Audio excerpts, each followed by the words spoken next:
homosexuality, she's doing it. We're not talking about anything. If anything, we've kept a very low profile on the whole business, but we're not about to be intimidated by her. This is about the enactment of a non-discrimination ordinance against homosexuals in Miami-Dade County. He rallied and galvanized what had been a politically dormant gay community. Anita made it a sexual issue. Okay. Our position was, don't tell us what to do, and as long as we're giving permission, it's none of your business. And by the way, we're taxpayers, and if you want to be a bigot, you pay for it. Notice the argument is based on civil rights rather than biology and truth.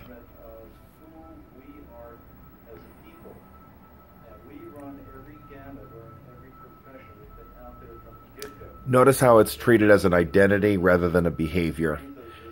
His initial arguments pointed out that it's the argument is you notice how he moves away from this isn't about sexuality. He attacks the lady who was a promoter of orange juice, who making it about her. Just 10,000 are required for a referendum to be called. One provision of the law that disturbs those who oppose it is the right for anyone, regardless of sexual preference, to teach in private or parochial schools if they See, even the media recognize it as sexual preference.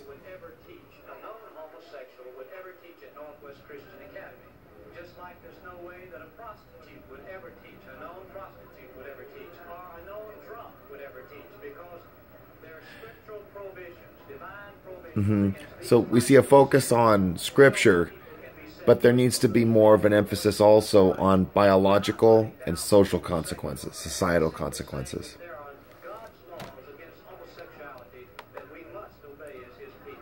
Okay. So difficult during those years for people to have in their face the whole issue of being gay. You see, there it is. You see the transition goes from behavior to identity. That's where the problem has been.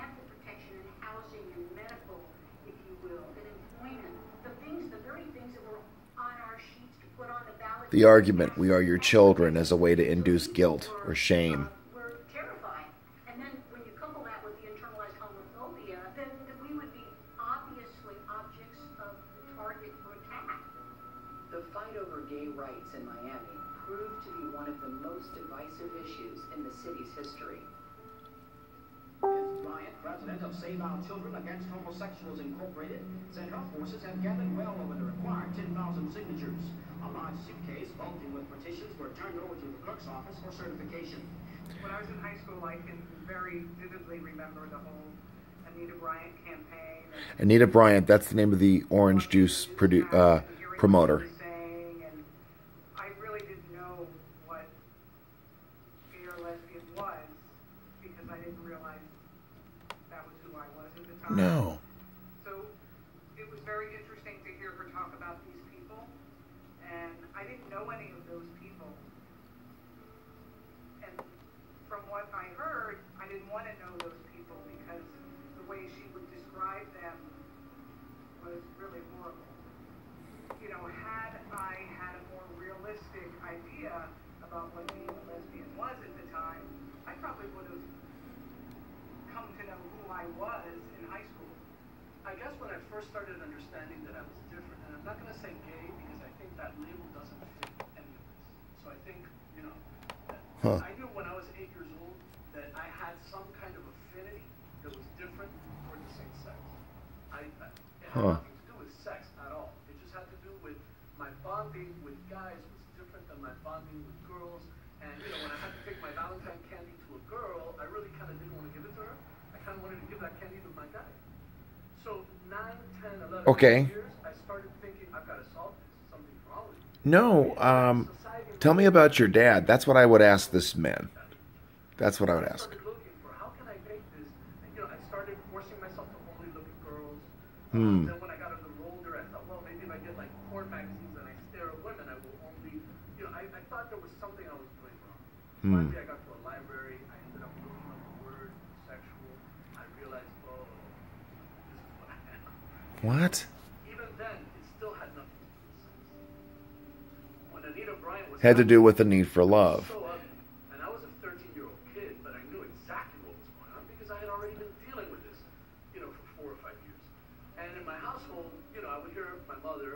constantly argue about homosexuals and how they're horrible and this is the wrong thing. You know, it's grace that sets us free, not law. Condemnation doesn't set us free. That's the problem. So she, I think, just got tired of listening to me defend and was probably getting anxious herself. She turned to me and said, why? Are you gay? And I said, yeah, I'm gay. And I think, she cried for like 2 weeks straight. Like if I ever walked out of my bedroom, she would just break down crying. She didn't talk to me probably for 2 to 3 weeks. That's not okay. And I remember looking at, the TV set and seeing Shaq back then and thinking, I'm with her, I understand that, she's kind of, thank God for her, that she was there. And she gave me that little bubble, which at that age was so important to me. When I tell you, it was like being a little piece of like a French fry being in oil, dipped. That's exactly in Miami at that time what it felt like. The Orange Bowl Parade, Miami's gift to the nation, wholesome entertainment. But in San Francisco, when they take to the streets, it's a parade of homosexuals, men hugging other men. Yeah, and it's not good. It's destructive and it's perverse. People who turned San Francisco into a hotbed of homosexuality want to do the same thing to Florida. Punch number 270 against this amendment. Wow. As the debate intensified in Miami, it also began to garner national attention. The country is really Wow. at this moment looking to Dade County to save us from a wave of reaction and viciousness and bigotry. If only those people who feel religiously could consider the golden rule. Yeah, you see, this is where the problem started then in the fight for pro-family and clear natural values.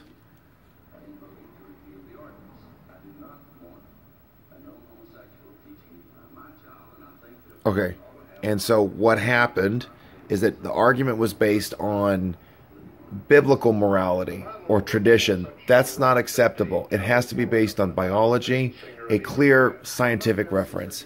Was rising San Francisco political figure and gay activist Harvey Milk. And he's a pedophile. He was a pedophile. I've talked to people who identify as gay and they have no respect for him. None. We're very worried it was going to come to California. We saw it in Florida, and it was in Wichita, St. Paul, and other cities. It's going to come west. We made these placards, big photographic placards of Anita Bryant, and then we have Hitler and Idi Amin and Stalin and the KKK. Wow, that is hateful. Oh my God, that is so wrong. So this kind of hate-mongering and smear tactics was used against pro-family activists in the past. My mother was watching the same broadcast.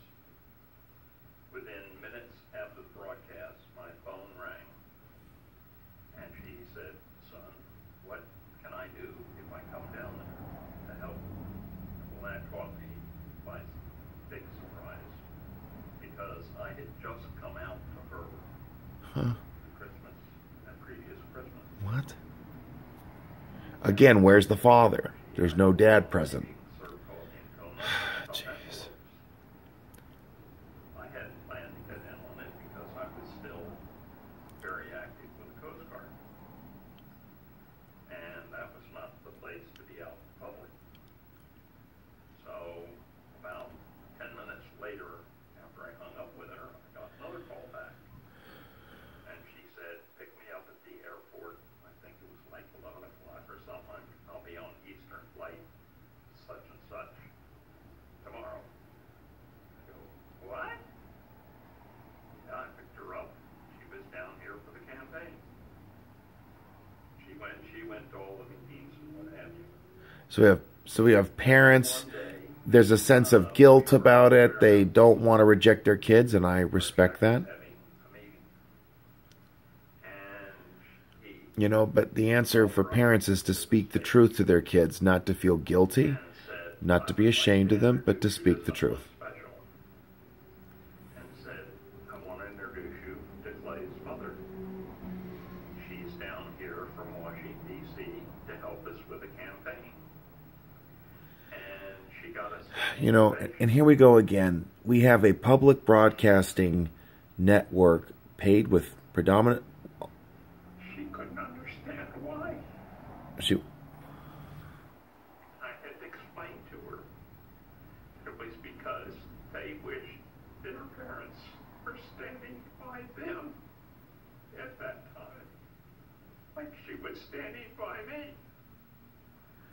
It was a whirlwind. I mean, don't get me wrong. We lived in a nice house on the beach on the water, so I mean, I don't have a lot of complaints or anything. But there was a time when, yeah, we had, bombs. I have a lot of respect for Anita Bryant that she was willing to take a stand. You know, they don't seem to understand this, that the democratic process works both ways. I mean, I understand that. You're always going to have, people who are a little more hardcore. The argument had, they stole the civil rights movement from black people. That's what happened. By any stretch of the imagination, but now in hindsight, retrospect, I understand some of it. When I talk about my mom on a personal level, she's very normal, she's very spiritual. She goes to church, she believes it. She's a true believer. I mean, Absolutely. I wish I had that kind of faith. But beyond that, she's just very, very down to earth. And I think that her intentions originally were to kind of defend the private school institution. Absolutely. And she was right, because now private schools are under attack. This was an encroachment of the state against First Amendment rights and against fundamental biological realities. There's no way that we can lose, even in terms of the court. It just be such a shame for Miami that it's in such a history-making position, not to have the people make this decision for the courts. It's never happened before. On Election Day, Bryant's promise was fulfilled. Nearly 70% of voters opted for the repeal of the ordinance. Good. Bryant felt vindicated. Wonderful.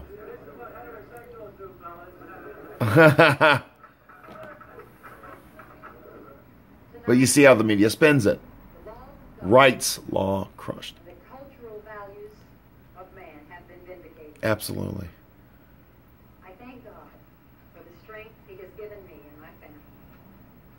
And I especially thank my fellow citizens who joined me in what at first was a walk through the wilderness.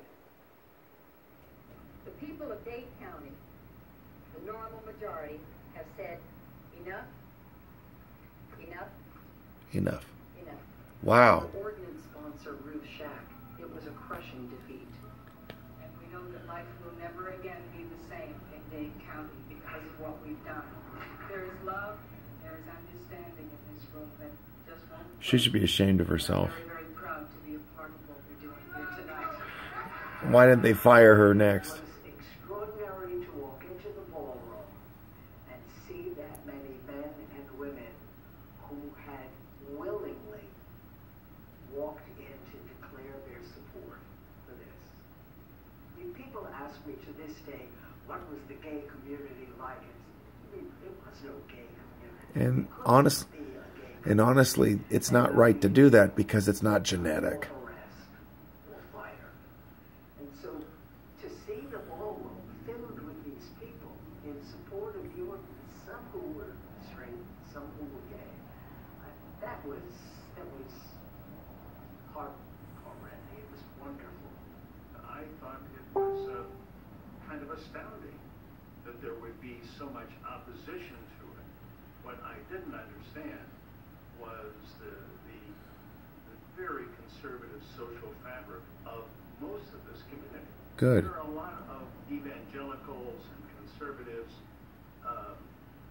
and other mainstream Christians who in 1977 just thought homosexuality was immoral. It is.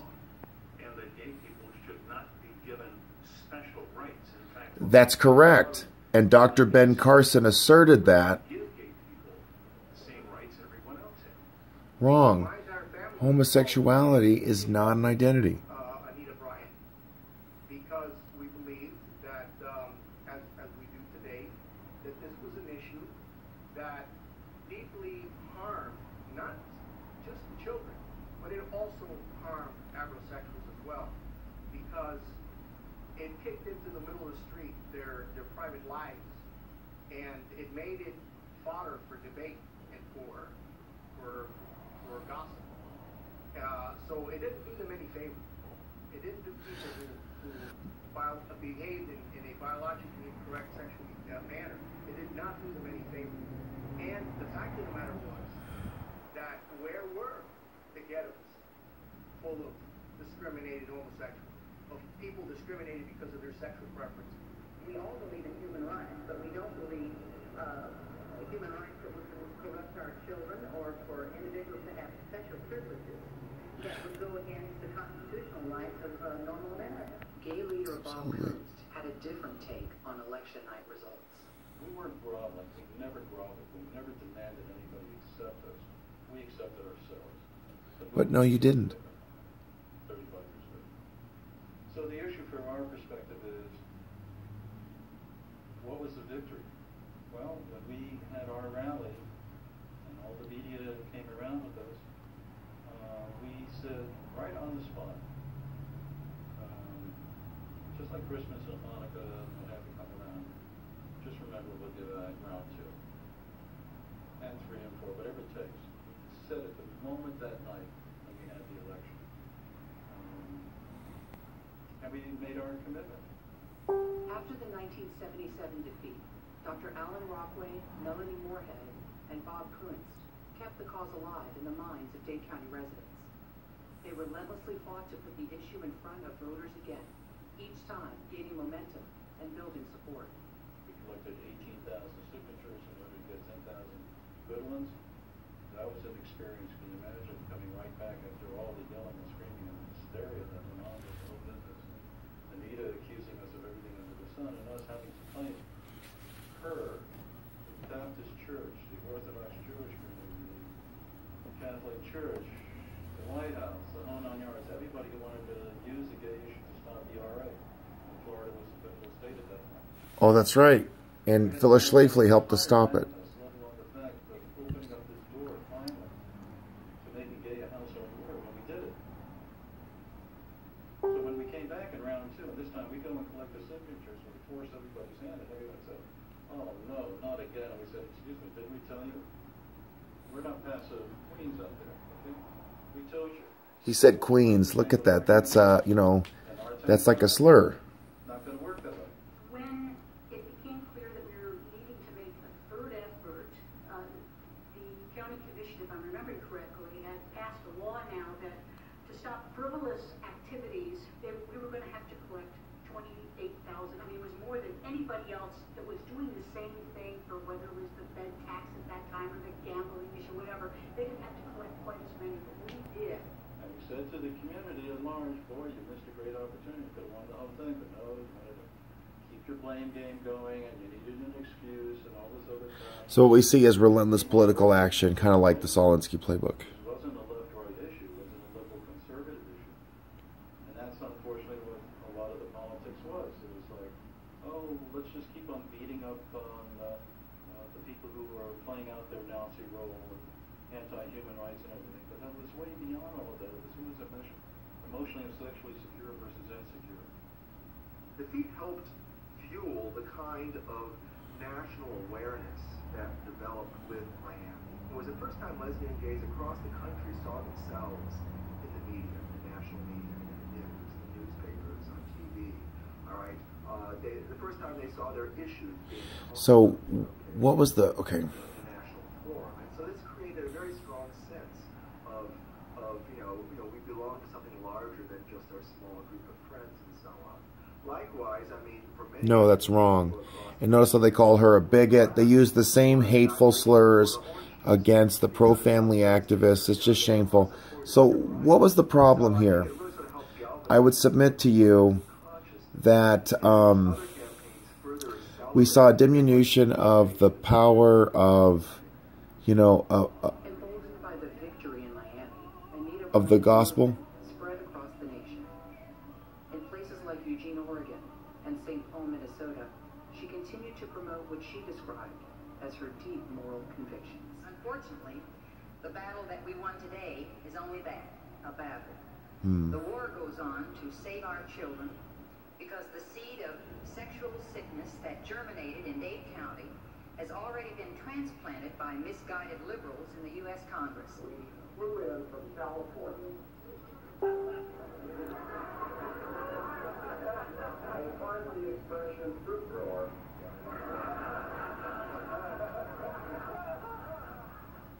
The triumph in Miami also lent credibility to a growing conservative mindset Amen. that would later evolve into a political force known as the moral majority. Amen. Wonderful. So there was something about Phyllis Schlafly and Anita Bryant that they had the courage of their convictions to fight. And we just need to reassert that. And we need to reassert it with an understanding that's based in biblical revelation and biological truth. And a recognition that the left doesn't want to rest or sleep. Were the targets of a hostile reaction by a gay demonstrator. Don't flaunt it. Who's going to know you're homosexual or not, you see? What they wanted to do was to flaunt it and imply it to No, let him stay. No. So much hate. Let's pray for him right now. Anita, let's pray. Anita, why don't you pray? That's all right. Father, we want to thank you for the opportunity of coming to Des Moines. And Father, I want to ask that you forgive him. And we love him. And that we love him.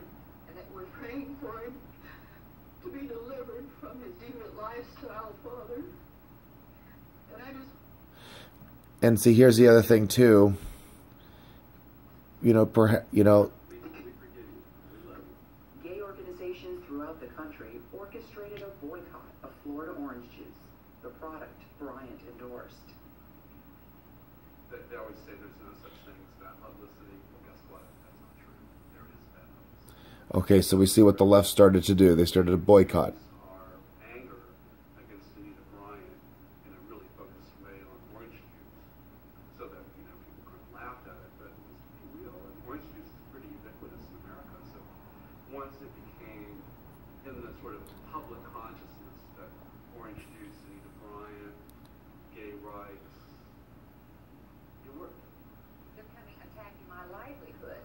And it has undermined a 10-year relationship with Florida Citrus of goodwill. But I feel very strongly, and I have great faith in God that he's going to take care of me. I'm not afraid. I have not been moved in that respect. And I do not believe that the products and the people that I represent will be intimidated by that kind of a force. It's one of the most pivotal moments in Miami's gay history, but really also national history. The gay community is able to flex its political, but also its economic clout, its muscles. It's flexing its muscles in ways that it hadn't. And we can do the same. The pro-family movement, we start doing the same The thing. negative publicity from the boycott resulted in the Florida Citrus Commission opting not to renew Bryant's contract. Oh, brother. So that's what they started doing.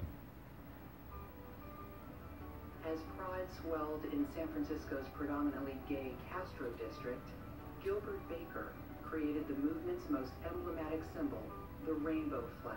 It's not a rainbow, everybody. It's not a rainbow. Okay, so what I want to do is just comment.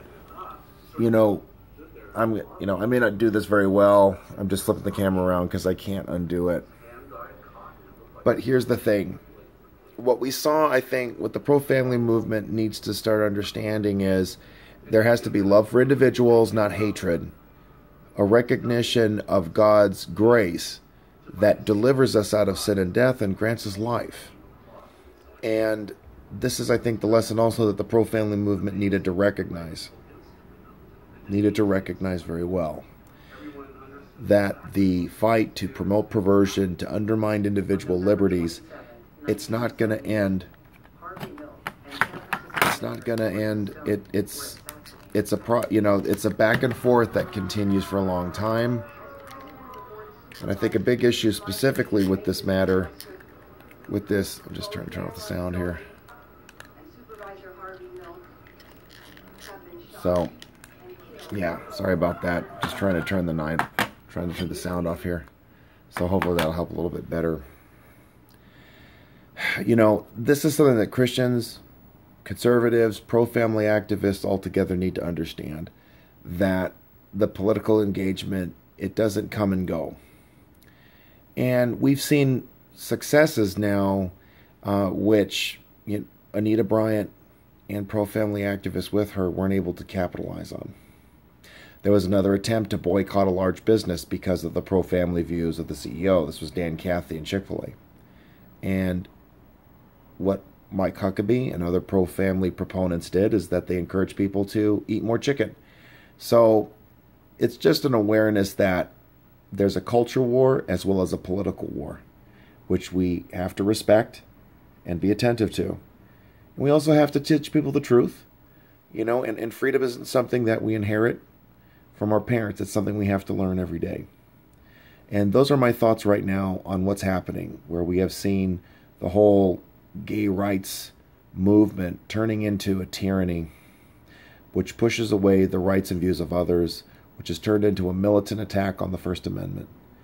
And now a growing proliferation of venereal disease, a growing cohort of children and young adults who now struggle. And it's time for us to develop the same kind of political muscle that one gay organization and individuals had done in Miami-Dade County. So thanks for my thoughts. It might have been difficult to hear the documentary from PBS SoCal, but I hope you were able to make sense of what I shared.